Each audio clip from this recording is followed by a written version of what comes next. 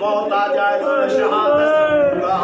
سنے جملہ اور رات کو بستر پہ لیٹ کر رونا جاؤں گا. کب خون کے آنسو رویا میرا چوتھا امام ارباب ازا. جب 15 اذانیں گزر گئی تو زینب نے پوچھا سجاد تیری پھوپھی بے مقنا ہو چادر نہیں آیا جس میں بتانا چاہتا ہوں کہ چوتھا امام کب خون کے آنسو رویا. بازار سج گیا بجنے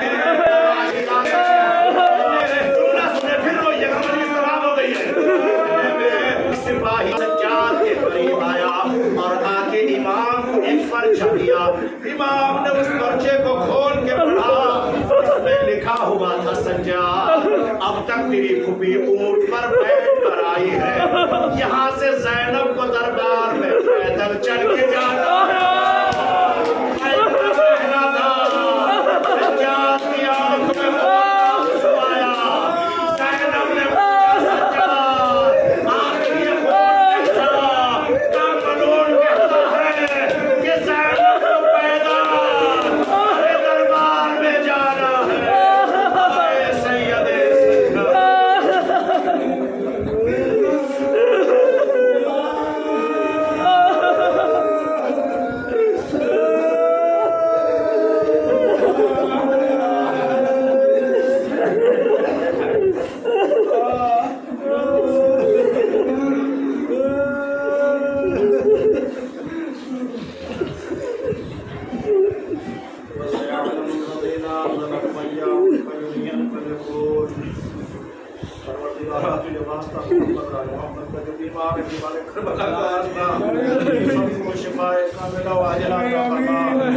حاجات لے کے ان کے حاجتوں کو پورا فرما. پروردگار ہم سب کو کربلا معلیٰ کی زیارت سے مشرف فرما. جو بے اولاد ہے ان کو اولاد صالح عطا فرما. اللہ مجھے بیمار کربلا کا واسطہ جس کے ہاتھوں میں پیروں میں بیڑیاں گلے میں خاردار ہو صفات کے توسل سے ہر مومن کی جائز حاجات کو قبول فرما. اصل کے توسل ہماری اس عزاداری کو قبول فرما. ہم کے ظہور میں تعجیل فرما.